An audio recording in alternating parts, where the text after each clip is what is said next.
경제의 눈으로 영화 보는 시간 영화연구소 매일경제 박창현 기자 오셨습니다. 안녕하세요. 안녕하세요. 오늘은 제가 그 목소리 여건상 네네. 불필요하게 한번 차분해 보겠습니다. 예, 아주 차분하고 네, 좋습니다. 경망스러움은 오늘 박창현 기자가 담당해 주세요. 그건 제가 잘합니다. 자, 오늘 어떤 영화 볼까요? 오늘 5월 가정의 달에 맞춰보기 좋은 영화를 준비해봤는데요. 바로 2022년 영화 Everything Everywhere All at Once입니다. 이 영화의 주인공은 남편과 미국으로 온 뒤 코인 빨래방을 운영하는 에블린이라는 여성인데요. 남편은 철없고 또 딸은 말썽을 부리고 국세청에서는 세무조사를 한다고 하면서 총체적 난국을 경험합니다. 자신이 좀 더 나은 삶을 살 수 있지 않았을까라는 상상을 하며 하루하루를 무기력하게 살아갑니다. 그러던 도중 이 세상엔 현재 자신이 알고 있는 우주 말고도 다른 우주들이 존재한다는 사실을 알게 되는데요. 여러 가지 우주에서 에블린은 톱스타로도 존재하고 주방장으로도 존재합니다. 주인공이 여러 버전의 자신을 만나는 동안 현재 자기 자신의 삶에 대해서 어떤 새로운 의미를 발견해가는 내용입니다. 현재 자기 삶이 갖는 진정한 의미를 발견해 나가는 영화였어요. 네네. 나의 초능력을 경험하는 영화가 아니었구나. 초능력도 좀 경험하긴 하죠. 네. 자, 여러 우주가 동시에 존재한다는 이 멀티버스 세계관을 예, 바탕으로 예. 한 작품이잖아요. 네, 에에올이라고 줄여서 부르기도 하는 이 영화는 여러 개의 우주가 동시에 존재한다는 멀티버스를 소재로 한 영화입니다. 한동안 마블이나 DC 등 여러 제작사에서 멀티버스 영화가 범람하면서 관객들에게 다소간의 피로감을 줬지만요. 이 영화는 SF 영화를 별로 좋아하지 않는 이들에게도 깊은 감동을 주는데 성공했습니다.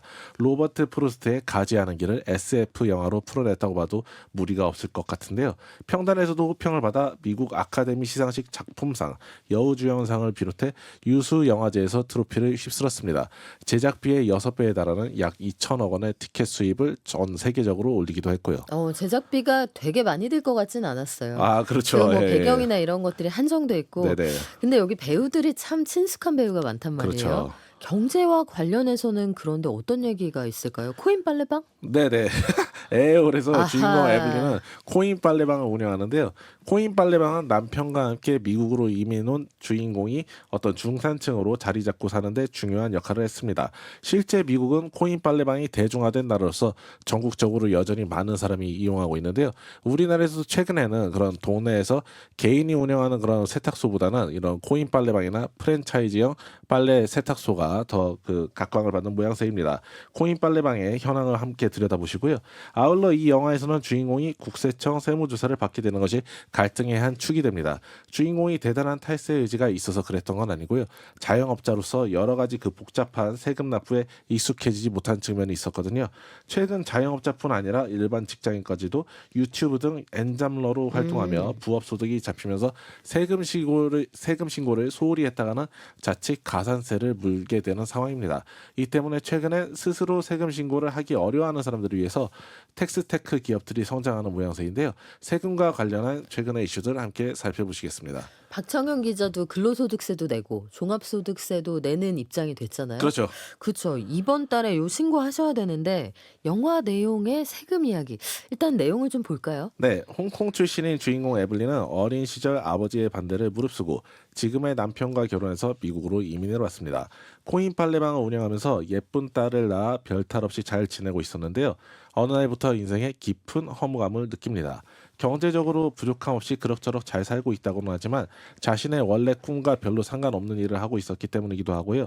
또 자기 주장 강한 딸은 대학을 중퇴하더니 엄마의 말이라고는 전혀 듣지 않아서 자식 교육을 잘못했다는 생각을 하게 만듭니다. 남편은 다정하긴 해도 뭔가 믿음직하게 따라갈 만한 남자다 이런 인상을 주지는 못해서 또 결혼 생활이 아주 만족스럽지도 않고요. 이게 경제적으로 약간 안정이 생기고 나면 그때부터 삶을 좀 돌아보게 되잖아요. 네네. 그래도 얼마나 다행이에요. 코인 빨래방 일단 잘 되잖아요. 그렇죠. 그런 빨래방이라도 잘 돼서 좀 다행이라는 생각이 들기는 한데요. 그래도 또 이게 본인이 생각하는 어떤 품위 있는 사장의 모습과는 상당히 거리가 있다는 점이 마음에 들지가 않습니다. 기계가 손님 동전 먹은 것을 처리해주고 세탁기에 운동화 넣은 고객이 경고하고 이런 잡다한 일이 너무 많은 건데요. 급기야는 국세청에서 자기 코인 빨래방을 겨냥해 세무조사를 실시하면서 곤란해집니다. 동네 코인 빨래방에 세무조사까지 하는 게 좀 과하지 않을까 싶은데 미국은 네네. 세무조사가 무섭지 않습니까? 그렇죠. 그 영화 캐치 미 이프 유 캔을 봐도 거기에서 아빠가 사업에 실패한 이유가 세무조사 때문이잖아요. 근데 뭘 그렇게 잘못했길래 세무조사를 나왔을까요? 네, 주인공이 노래방 기기를 비용으로 처리하는 등 세금 신고에 오류가 있었던 것인데요. 국세청에서 에이스로 인정받는 직원이 세탁소 압류까지 한번 가보겠다는 의지를 드러내면서 에블린을 공지로 몰아넣습니다. 아이고. 이 와중에 에블린은 한 가지 충격적 사실과 마주하는데요. 바로 남편이 자신과의 이혼을 위해 준비한 서류를 발견한 것입니다. 인생을 잘못 살아도 너무 잘못 살았다는 절망감에 빠지려던 찰나, 그녀는 우주가 자신에게 맡긴 거대한 사명을 발견하게 됩니다. 와, 이거 너무 배신감이다. 남편이 나와의 이혼을 위해 준비한 서류를 발견했다. 이거 최근에 인기리에 종영한 드라마 눈물의 여왕에서도 네네. 난리가 나잖아요. 이런 그렇죠. 사안 때문에. 아니, 남편이 에블린 몰래 이혼을 준비하고 있었다? 이런 절망적인 순간에 에블린은 어떤 사명을 발견하죠? 예, 사실 이 세상엔 여러 가지 우주가 한꺼번에 존재하고 있었고, 이 다중 우주는 지금 멸망 직전의 위기를 겪고 있었다는 건데요. 그런데 다른 사람이 아닌 에블린 본인이 바로 이 혼돈에 빠진 다중 우주를 구할 적임자였다는 사실입니다. 에블린은 다중 우주를 여행하는 과정에 자기가 가지 않은 길에서 살아가고 있는 다른 버전의 자신들과 만납니다. 배우와 요리사 등으로 멋지게 살아가고 있는 또 다른 자신들에게서 능력을 빌려와 우주를 멸망시키려는 악당과 맞서 싸울 힘을 기르는데요. 과연 에블린은 우주의 위기를 극복하고 또 중년의 위기도 극복해 나갈 수 있을지 OTT에서 한번 확인해 보시면 좋을 것 같습니다. 저희가 이렇게 설명드리면 이 영화가 되게 차분한 것처럼 느껴지실 텐데 네. 아닙니다. 굉장히 동적인 그렇습니다. 영화죠. 과강 이런 느낌입니다. 아니, 근데 영화에서처럼 미국에 실제로 셀프 빨래방이 많고 이거 배경으로 우리나라 뮤직비디오 진짜 많이 찍잖아요. 그렇죠. 케이팝 스타들이 진짜 좋아하는 뮤직비디오 배경 미국 빨래방인데 실제 통계는 어떤가요? 예, 에어홀에서는 주인공이 운영하는 빨래방이 여러 사건의 중심이 됩니다. 기본적으로 여러 사람들이 모이는 곳이기 때문에 어떤 갈등의 중심지가 되는 거죠. 실제 미국에서는 셀프 빨래방이 많습니다. 미국에서 그 전역에 코인 세탁소가 3만 5천 개가 있다고 추산이 되는데요. 미국에서는 1934년 텍사스주에서 JF 칸트렐이라는 인물이 워셔 테리아라는 세탁소를 열고 4대의 세탁기를 구입해서 사람들이 유료로 사용하도록 했습니다. 오. 워셔 테리아는 씻는다는 뜻의 워시와 카페테리아가 결합한 합성어로 추정되는데요. 그때만 하더라도 전기를 이용한 건조기가 보급되지 않아서 물이 뚝뚝 떨어지는 세탁물을 집으로 가지고 가서 말려야 했다고 하네요. 2차 세계대전 이후에는 런드로맷이라는 이름으로 전국적으로 더 많이 뻗어나갔는데요. 도시화가 진행되면서 아파트 생활이 확산하고 가정 내 개별 세탁시설을 갖추기가 어려워진 영향이 크다고 합니다. 또 뉴욕 같은 곳은 지은 지 100년이 지난 어떤 그런 주택들도 많아가지고 개별 어떤 그 세탁기를 네. 위해서 수도 시설을 마련할 경우가 되게 많다고 하네요. 맞아요. 세탁기 없는 집 많고 그래서 그 패스트 패션 옷을 사서 몇 번 입고 버리고 이런 집들도 음, 많다고 하는데 네네. 국내에서도 어느 틈에 드라마에 반드시 한 장면은 들어갑니다. 음. 젊은이들이 주인공인 드라마면 무조건 코인 세탁소가 나오거든요. 아, 그렇군요. 뭐 제가 아직 10대이던 2000년대만 하더라도 뭐 아침마다 세탁소 아저씨가 뭐 세탁, 뭐 기린 세탁, 뭐 이런 시그니처 오. 사운드를 읊조리면서 돌아다니시는 풍경이 참 정겨웠는데요. 잠깐만요. 2000년대 10대였다고요? 네. 아, 진짜죠? 2000년대의 일부분에 저는 10대였습니다. 아, 네. 그렇게 아침에 한번 수거해 가고 이르면 그날 저녁에 가져다 주고 겨울옷 드라이 클리닝처럼 시간이 좀 걸리는 건 며칠 내로 가져다 주곤 했습니다. 그러나 이제 그런 배송 서비스를 기대하기가 좀 어려워졌죠. 뭐 그뿐만이 아니고 그런 개인이 운영하는 세탁소를 보는 것 자체가 좀 어려워졌습니다. 보건복지부에 따르면 전국 세탁소는 2017년 2만 7천 개에서 2022년 2만 개로 줄어들었습니다. 거의 1년에 1,000개 정도 없어진 건데요. 반면 국내 전체 세탁시장은 성장세입니다. 통계청에 따르면 국내 세탁시장은 2016년 1조 7,200억 원에서 2022년 2조 1,500억 원으로 25% 성장했습니다. 세탁소 폐업은 늘었는데 시장 규모는 증가했다. 이게 어떻게 이런 기적의 논리가 가능하죠? 네, 프랜차이즈형 세탁소와 코인 빨래방의 증가 추세 덕분인 것으로 설명할 수 있겠습니다. 1인 가구가 증가하면서 이들 중 상당수는 집에 세탁기와 건조기를 두는 것을 굉장히 부담스러워하는데요. 미국식으로 이제 코인 빨래방을 찾아가는 것이죠. 또한 프랜차이즈형 세탁소는 요즘 젊은 층의 감성과도 잘 맞는 측면이 있습니다.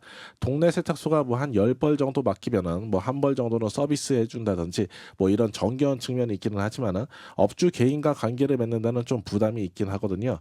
관계의 피로감을 느끼는 요즘 트렌드에 좀 잘 어울리지 않는 측면도 있는 거죠. 아. 뭐 이와 대조적으로 코인 빨래방은 업주 개인과 관계를 맺을 필요가 굉장히 최소화되고요. 프랜차이즈형 세탁소도 한국인의 정이라는 요소는 적을지 몰라도 내 세탁물을 보다 체계적으로 관리해주겠구나. 뭐 이런 신뢰는 더 높은 것으로 해석됩니다. 아예 집 앞에 무슨 옷장 같은 거 놔두고 이걸 가져가고 갖다 주고 그런 서비스도 있기는 하던데 네네. 실제로 개별 세탁소 프랜차이즈도 성장하는 추세인가요? 네, 이 분야 1위 업체는 한 사모펀드 운영사가 보유 중인 크린토피아라는 곳인데요. 공정위에 따르면 2022년 말 기준 2,700여 개의 가맹점을 가지고 있어 2위 월드 클리닝의 6배 수준입니다.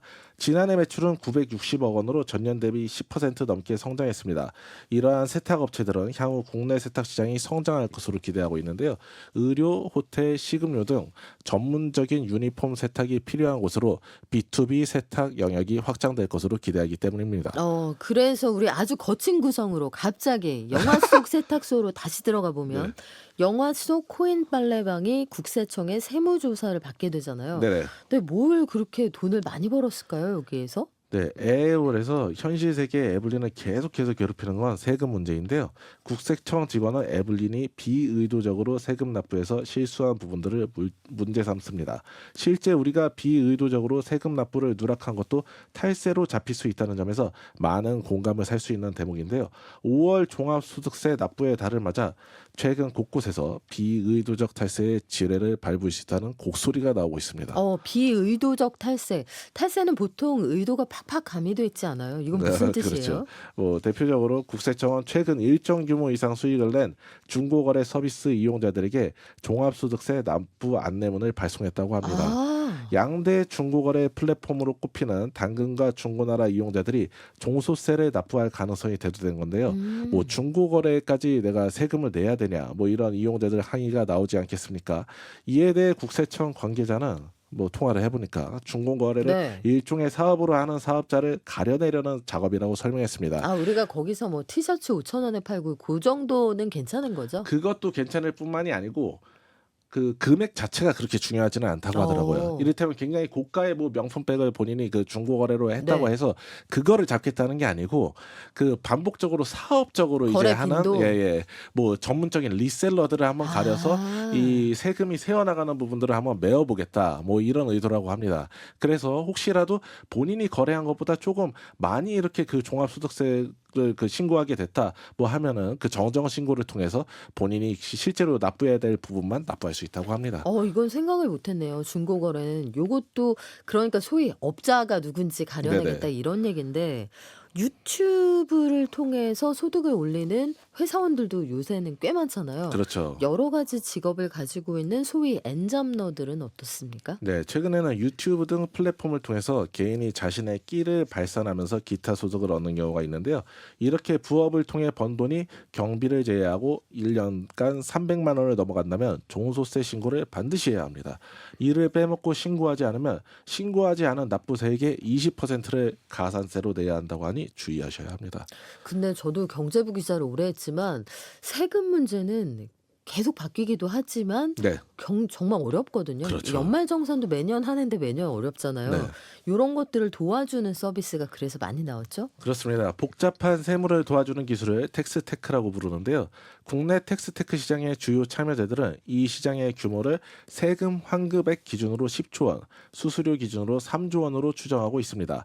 이 시장의 주요 고객은 혹시나 내가 실수해서 뭐 덜 내고 가산세를 내면 어떡하지라고 고민하는 사람들과 내가 더 내버리거나 환급금을 못 받아서 손해보면 어떡하지라는 사람들의 양축으로 구성되어 있습니다. 기존 이 시장의 강자로는 셈과 3.3 등이 있는데요. 셈은 이용자 실수로 세금 신고가 잘못됐을 경우에도 피해를 보장해주는 제도를 운영 중이고요. 3.3은 서비스 대상자를 프리랜서와 시간제 근무자, 직장인, 자영업자 등으로 확대했습니다. 납세자들의 관심이 크다 보니까 토스와 핀다 등 여러 핀테크 업체들도 텍스테크 서비스를 내놓고 있는데요. 아주 편하다는 평가가 있는가 하면 뭐 개인도 조금만 그 관심을 들여서 공부를 하고 이제 그 신고를 하면은 뭐 충분히 할 수 있는 영역이기 때문에 음. 굳이 환급액 기준에 10에서 2%의 수수료를 내면서까지 쓸 필요가 있냐 뭐 이런 의견도 있습니다. 본인의 필요를 잘 따져보고 사용하시면 될 것 같습니다. 소득이 좀 되는 분들은 약간의 비용을 치르고 이 전문가의 도움을 아, 받는 걸 정확하게요. 예. 저는 권해 예. 드리겠습니다. 근데 그 우리가 보고 있는 이 영화는 사실은 아메리칸 드림을 다루고 있는 영화이기도 해요. 네. 어느 나라에서나 미국으로 이민 가서 녹록하게 살았다 이런 사람 많지 않잖아요. 그렇죠. 이게 최근의 아메리칸 드림은 좀 예전하고 달라졌습니까? 네, 에블린은 자신이 못 간 길에 대해서 다소간의 그런 아쉬움을 갖긴 하지만요. 그래도 남편과 함께 미국으로 넘어가서 뭐 열심히 일한 다음에 규모 있는 세탁소를 운영하고 또 딸에게도 남부럽지 않은 교육을 제공했습니다. 결국 자신의 결혼을 반대했던 아버지까지 집에 모시게 되면서 아메리칸 드림을 어느 정도 성취했다고 볼 수 있겠습니다. 뭐 그런데 근래 들어 전 세계적으로 확대되는 계층 이동 사다리의 단절 문제가 미국에서도 마찬가지인 것으로 나타납니다.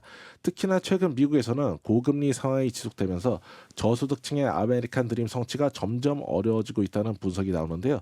고금리와 인플레이션 상황에서 저소득층이 느끼는 압박감이 고소득층의 몇 배 수준인 것으로 나타납니다.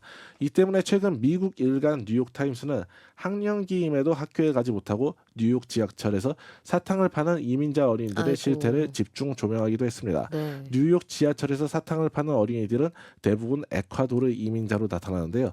제때 예방 접종을 하지 못하거나 필요 서류를 모두 챙기지 못해 아이들의 입학이 늦어지고 있다고 합니다. 지난 2년간 이민자 약 18만 명이 뉴욕으로 왔는데 이 중 6만 5천 명이 노숙자 보호소에 머무는 상황이라고 합니다. 아메리칸 드림을 꿈꾸며 미국으로 왔으나 외려 온 가족이 경제적 공핍에 시달리는 상황입니다. 음. 열심히 일하면 누구나 중산층이 될 수 있다는 아메리칸 드림이 재건될지 좀 관심 갖고 지켜볼 필요가 있겠습니다. 요즘 상황이 녹록지 않은 게 그 적어도 먹을거리 물가는 전 세계에서 가장 싸다고 했던 이 네. 미국의 먹을거리 물가가 너무 많이 올라서 그렇다고도 하더라고요. 자, 그래서 영화가 다루고 있는 주제가 사실은 제법 무거운데 네. 영화는 재미가 있습니까? 예, 영화는 인생의 여러 갈림길 속에서 우리가 내리는 선택에 대해서 이야기하는데요. 어떤 선택을 하더라도 인간은 좀 후회하기가 쉽지만은 주변 사람들에게 친절해지기로 결심하는 것만큼은 삶을 확실히 더 낫게 만드는 선택지다. 뭐 이런 이야기를 하는 것 같습니다. 주인공과 함께 멀티버스를 여행하는 동안 청취자 여러분들도 지금 가진 것의 소중함을 마음에 새기는 기회를 가질 수 있을 것 같습니다. 네, 지금까지 매일경제 박창영 기자와 함께했습니다. 고맙습니다. 감사합니다.